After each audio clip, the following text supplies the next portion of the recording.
Good morning everyone. Hope you are fit and fine at your home and also studying through these online video classes and the study materials provided to you. So children, once again welcome to the online classes and today we are now going to start our new chapter, next chapter of chemistry, that is chapter 4, metals and non-metals. So in this chapter, first of all, I would like to introduce the terms metals, non-metals and metalloids with you. So without wasting much more time, let's come to the topic. First of all, what do you mean by metals, non-metals or metalloids? So children, metals are those materials which have always the tendency to form the positive ions. Positive ions in the sense that whenever they are making any bond, whenever they are reacting with other elements, they have the tendency to lose electrons. Okay, and by this way they are forming the positive ions and also are very hard, generally hard. They are having lustrous appearance. They are also having high densities, malleable, ductile. So these qualities, if a material is having, then that means then that material is a metal. For example, iron, copper, gold, silver, these all are metals. So we got our first definition from the chapter, that is metals.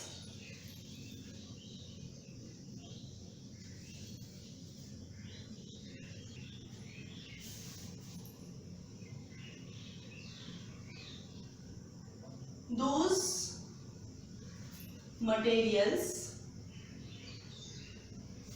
having tendency to form positive ions and also possess the characteristics of hardness, high densities, malleable, ductile, etc. are called metals. Example, yes, of course you are also knowing that examples are iron, gold, copper, silver, etc. Beside that, aluminium, sodium, potassium, these all are also regarded as metals because they also have the same qualities. Now comes to non-metals. So non-metals just reverse to metals, those materials which are having the tendency to form the negative ions. Negative ions in the sense that whenever they are reacting with another molecule in a chemical equation, that time they have the tendency to lose their electrons. Okay, so they form the negative ions, and negative ions, not only that one, but they are also very soft, non-malleable, non-ductile, but they are brittle. They are also having low densities. So these qualities are there, so that's why they are regarded as non-metals. So now comes to non-metals. Those materials having tendency to form negative ions and are soft, low density, etc. are non-metals. Non-metals. And the examples are oxygen, the air which we breathe, that is the non-metal. Oxygen, sulfur, chlorine, etc. Beside that, nitrogen, hydrogen, carbon dioxide, phosphorus, these all are also non-metals. But children, there are some elements, some materials which are neither metal nor non-metal. So what are they? Let's come to know. So the third category of material is also there. This third category of materials are called metalloids. Metalloids. Metalloids means those materials which show the property of both metals as well as non-metals. Okay, and in a periodic table, if you see the periodic table, then they are placed in the middle of metals and non-metals. They are in the between the metals and non-metals. So they are neither a perfect metal nor a perfect non-metal, but they show the tendency of both metals and non-metals. They are called metalloids. Those materials which show the properties of both metals and non-metals are called metalloids. For example, silicon, germanium, etc. Okay, so these all are the metalloids. So I think it is clear for you what are metals, non-metals and metalloids. So now the next we are going to study the property of metals. The property, there are two types of property of metals and non-metals, physical property and chemical property. So first of all we will study about the physical properties of metals. Yes, so let's start the physical properties of metal. So in the physical properties, we are seeing first of all the physical state of metal. Generally, and normal room temperature, in a normal condition of temperature and pressure, the metal exists in solid form, and only one metal is existing in liquid form. I know that you are also telling the name. Yes, that is the thermometric liquid, mercury. Mercury is the only metal that exists in liquid form, and other all metals are exist in solid form, and no metal exists in gaseous form. Remember that.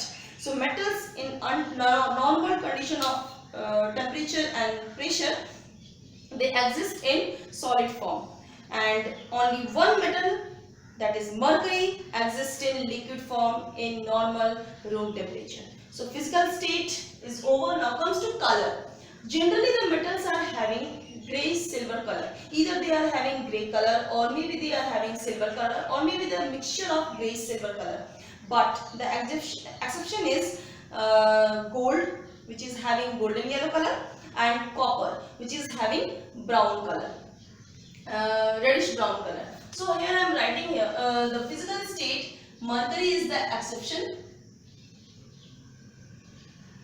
form in liquid form, and all the metals are existing solid form. In color, gold and copper are exception, because gold is having golden yellow and copper is having reddish brown, but other metals are having grayish silver color. Now comes to appearance. Actually the metals, all the metals are having the appearance, shiny appearance at their surface. So they are having metallic luster, we can also say. So all the metals, there is no exception in this property. So all the metals are having shiny appearance on their surface, so they are lustrous in their appearance. Now comes to hardness. Metals are very hard. Generally all the metals are very hard, but among all the metals, the osmium is the hardest metal, which can even scratch a glass. So hardest metal is the osmium. You can also say iron. Yes, iron is the second hardest metal, and the other metals like gold, silver, copper, aluminum, these are also hard, but their hardness is also varying from metal to metal. Now comes to tensile strength. Tensile strength means the ability of a metal to bear a load, how much strong the metal is. So metals are generally also having high tensile strength. That means they can bear a heavy load. You can see the buildings, bridges, these are made up of iron rods. Why? Because iron is having the highest tensile strength among all the metals. Generally all the metals are having high tensile strength, but among all the iron is having the highest tensile strength. Now comes to malleability. Malleability is the ability of the metal in which if it is hammered, it can be drawn into thin sheet. Children, you have seen maybe that silver forks is decorated over the sweet like kaju barfi, and also aluminium foils are used to wrap food items. So how these metals are drawn into a thin sheet? Because they are malleable. Means whenever we are hammered it with a hammer, then they are not break down into pieces. Rather, they are drawn into thin and thinner sheet. So that is the property that is called malleability. Okay, so metals, generally all the metals are malleable, and the most malleable metal is silver and gold. Okay, now comes to ductility. Ductility, that is the 7 number property. Ductility means the property of a metal in which if we hammer the metal, then the ability of a metal to draw into a thin and thinnest wire. So all the metals are ductile, and the most ductile metals are of course again gold and silver. So that's why the jewelers are using the work of jewelry and silver and golden wire to work over the jewelry items, because they are most ductile metals. In the wire also, in our house, at our school or at our home, the wires also are made up of metals like copper and aluminium. Why? Because they are ductile. They can be drawn into thin and thinnest wire. But the most ductile metal, as you know, that is silver and gold, but they are very costly. That's why they are not used in wire. But instead of that, copper and aluminium, they are also very ductile and having highest conductivity. That's why they are used in wires, in the wiring. Now comes to the next one, conductivity. Conductivity means, as you already have studied in your junior classes, conductors and insulators. You have studied maybe. So conductivity means the ease with which a metal can allow the passing of heat and electricity through them. So generally metals are good conductor, very good conductor, and they are allowing heat and electricity both to pass through them very easily. So they are having highest conductivity. All the metals are having highest conductivity. Now the next one is density. Generally metals are having high density. They are very denser, they are heavier, so that's why they are having high density. If you put it in a water, you can easily see, if you put the silver coin or any metallic coin in the water, you can easily see that they sink in the water. That will not float on water, but rather it is sink in the water. That's why we can easily say that it is denser. Metals are denser. Now comes to the sonority. Sonority means the ringing sound.